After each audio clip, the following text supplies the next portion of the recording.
All right, we're going to get into a little film study looking at the past week's game against the Washington Commanders, things that we did on offense. We did well, we did okay, and that we didn't do so well. So let's dive into it, as well as get into some injuries, as well as look at one interesting note. What's up, it's your boy Centron coming back at you with another analysis video, and I kid you not, that's my real name. Doing some film study here. Eagles film analysis, all 22 offense takeaways from the Commanders game. All right, so this guy played better than you would think. So he says here, I really like the offensive game plan in this one. It reminded me more of the 2022 Eagles, minus the dominant QB run game. I stood up and cheered when I saw this play on Sunday. I'm not kidding, because this is the exact play I have been waiting for. So he's talking about the RPO here. And it doesn't hurt to go back to some of the staples. No pun intended, hurts. But yeah, as long as we sparse it out and make sure our offense is not a carbon copy of the 2022 version, yeah, it's fine to go back to things that are work to Jalen Hurts' strengths. In the RPO game, while we may see that he's maturing into a quarterback that's going to be more traditional, pocket passer, and not rely on his legs slash like the QB draw plays as much and dialing those back, it's not bad to go back to those at all, because they are strengths. And if you pepper them throughout the offense, they can still be highly effective and throw defense for a loop, give them another thing to game plan for, and keep them off kilter. Keep us from being completely unpredictable. But you don't want to go back to the well too often. But don't completely abandon it as well, because it's still good water. All right, so I've seen a debate this week about Jalen Hurts, and I find it quite confusing after looking at all 22. I thought Hurts was really good. I did as well. He wasn't perfect, and there were some plays he'd want back, but his downfield accuracy and decision-making on these throws were elite. I agree, man. He was dotting the field like he was Picasso. The Eagles' downfield passing concepts were really good. This post is perfect against quarters, and Hurts just has to read the safety and see if he's going to play downhill on Goddard. So using Goddard as a decoy, we need to get him more involved, but the fact that the defense is being drawn to him shows that he's a weapon, and he needs to not just be a threat. He needs to be fulfilled, promised on with that threat. All right, so let's take a look here. I've forgotten what the play was exactly.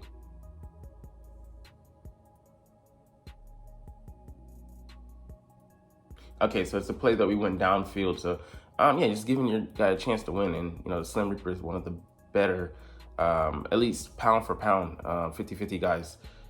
At his, weight and with his frame, you wouldn't think that he would be able to sky above guys. It isn't, Emmanuel Forbes, who is about the same, him being a little bit underweight compared to Devontae, but giving our guys a chance, man. And, yeah, he's reading the safety, and he sees that there's an opening there, and he takes it. So I love that, that aggressiveness. We're seeing, it's not just us being fine with like I said, it's fine to dink and dunk, take what the defense is giving you, but at some point we have to force the issue, and we did a great job at this point in just doing just that and going downfield. And now it backs on the defense. At the very least, gives them something to think about. We have to respect, in coverage, that the receiver is not just going for, the sticks. They might be threatening downfield. So cause some pause, hesitation there, and as well as they have to defer to certain coverages that it's not just, like I said, an empty threat. As I said earlier, Hurts wasn't perfect, and the biggest issue I had with him this game was his pocket management in the first half. So he needs to have a place to step up to, and not just bail. So yeah, when he bails to his right, he's not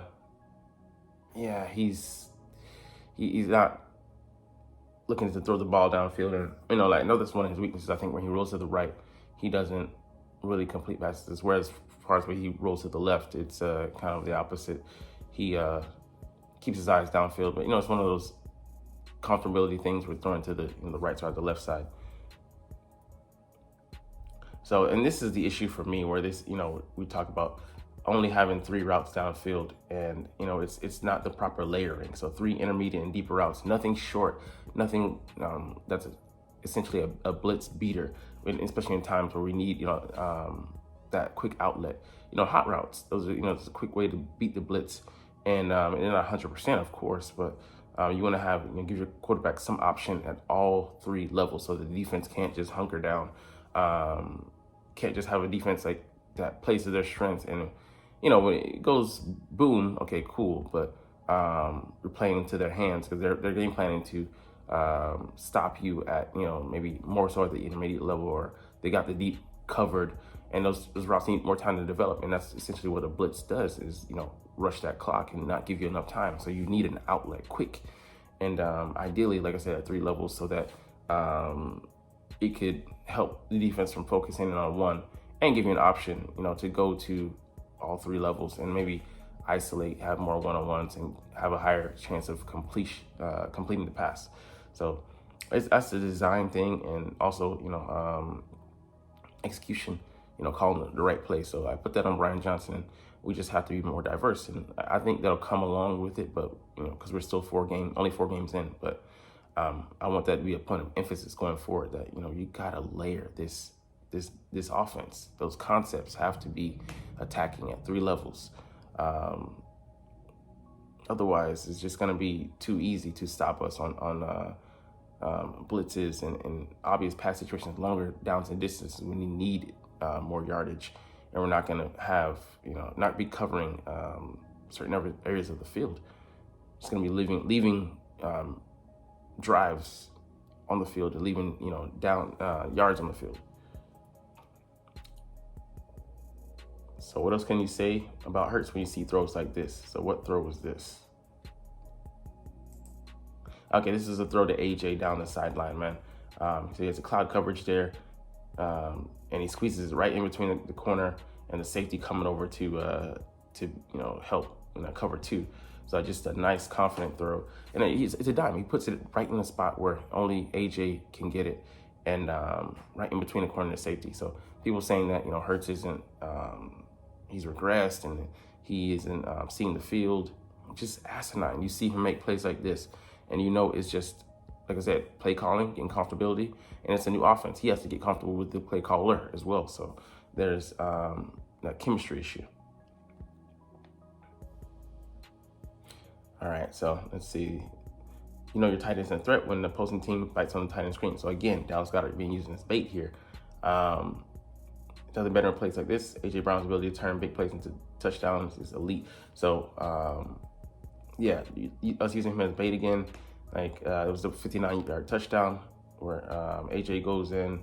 I think he runs a deeper hitch and catches the ball and just weaves through traffic. So letting your playmakers make plays and calling up a good play design where some trickeration, making the defense misdirect in the wrong direction, and scheming one of your better guys not open, but with less traffic, and then he can giving him lots of options to work with. So this could have just been a first down, a 20, maybe 30-yard, but he's able to weave and bob the traffic. And shout out to Oz and Smith for being unselfish, blocking downfield and making this play happen, making this touchdown happen. So we need more plays like this. Awesome design, great call against that defense. So I would say it's not that I'm nitpicking. I'm just trying to hold the guy accountable, Brian Johnson, on the plays that he needs to be better at. But for the most part, he called a good game. There was that one. The obvious one is the red zone 3rd and 11 stretch run play to Gainwell. Just give us a shot in the end zone. Give your QB a chance to give us receivers a chance, and not just play for the field goal so overtly. All right, so 11 and 12 personnel. We've been dominant running out of 12 personnel, and we need to keep it going. Next this week against the Rams, Aaron Donald, run right at him, lean on him.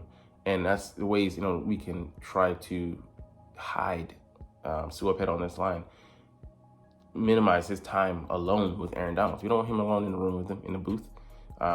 We want to scheme around him And same thing that we do with Michael Parsons. We run right at him, bring the attack to him so that he doesn't have a chance to, just tee off on us. Same thing with Aaron Donald. You don't want him just to get comfortable. Like, all right, this is a pass play.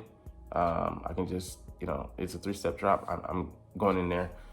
He knows what's coming, but I want to throw different looks and traps and things at him, so that he can't, just get a bead on what we're doing. All right, this is as good as a throw you will see a quarterback make this year. One of the things I really do not understand about this offense this year is the lack of 3-level stretch plays. So yeah, man, I wish you would, execute more. Like I said, layer upon layer upon layer, cake it out there, and intermediate out throws to Dallas Goedert. So yeah, man, this is where Hurts throws him open. Like he's able to kind of underneath there, leaning on the guy, and then he puts it only where Goedert can get it, and in stride as he's running, and to his outside shoulder where it's over the corner or linebacker's head here. Has no chance. He's already affecting him throughout the pass play, and Dallas just makes just makes an excellent catch.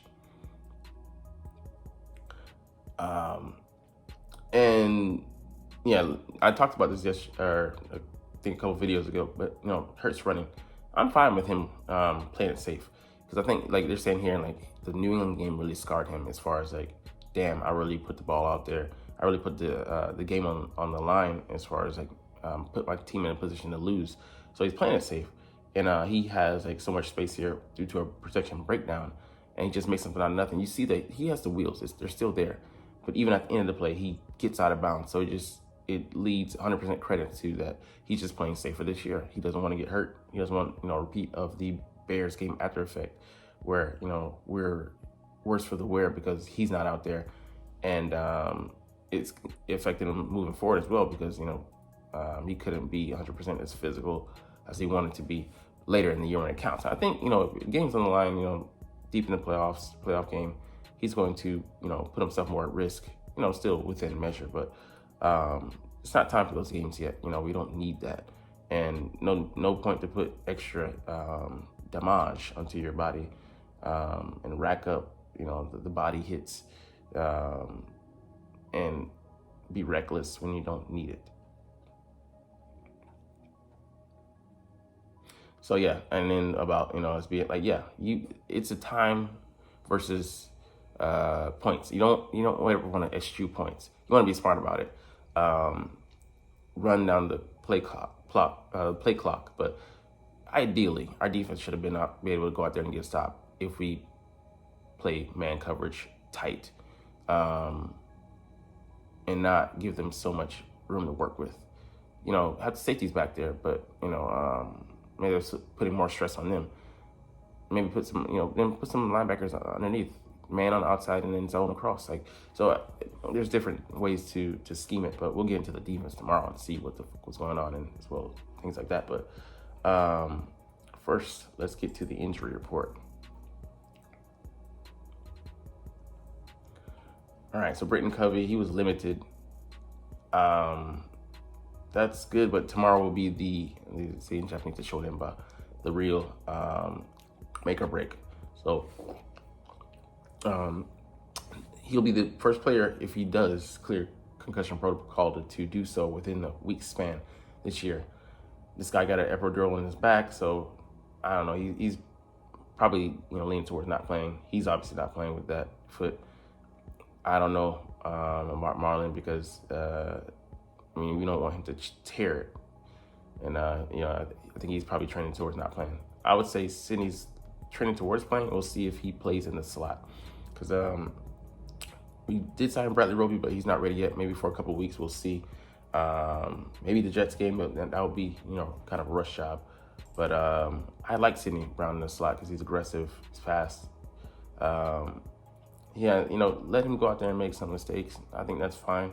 He has the athleticism to make up for it, and then the grit and the drive.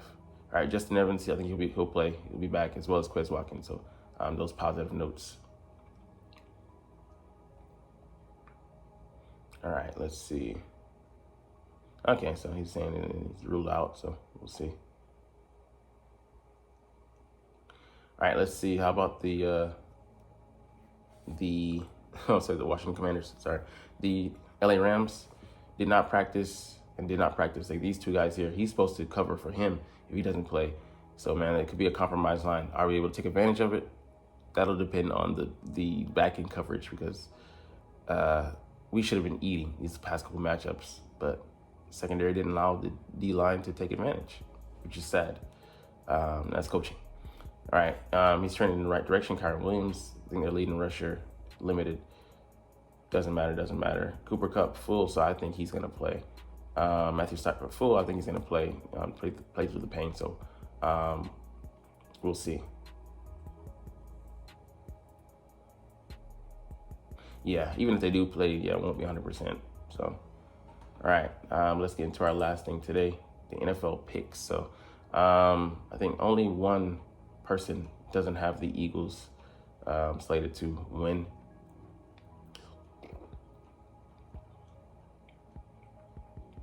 All right, it'll be kind of like a home game for us because that stadium doesn't. And a lot of, I guess, fans don't really turn out for the games. So, the Eagles have yet to showcase that world beater form we've come to expect from last year's Super Bowl winner. After last year's Super Bowl run, we lost, and still they're 4-0. That should worry a lot of folks. Yeah, we're not playing our best, but we're still undefeated. The Rams are one of the more spirited 2-2 teams and will not be an easy out. But I worry how Matthew Stafford will hold up against Jalen Carter and company. Yeah, you got to hit him hard, and hit him often. Even with his former security blanket, Cooper Kupp should potentially making his 2023 debut now, which I think he will. And him and Puka will be a formidable duo. And they have, Tutu, still have Jefferson, and they have that Higbee, the tight end. So, I mean, they have a quietly nice, not quietly, a decent, good receiving core. The Eagles' advantage in the trenches and the recently rekindled Jalen Hurts, A.J. Brown connection put them over the top. Okay, we'll see because their corners are playing nicely. We'll get into the matchups, but they have some tough guys out there. But tomorrow we'll be looking at the defense. But you're not even watching, though. It's all good. We're going to end the video here because you're tired of seeing my face that you're not even watching. But anyways, as always, it's fly, Eagles, fly, and let's motherfucking go. Like, comment, share, subscribe Thanks for watching. Check me out at Centron Anime, Centron Life, or Centron Laughs, or other social media.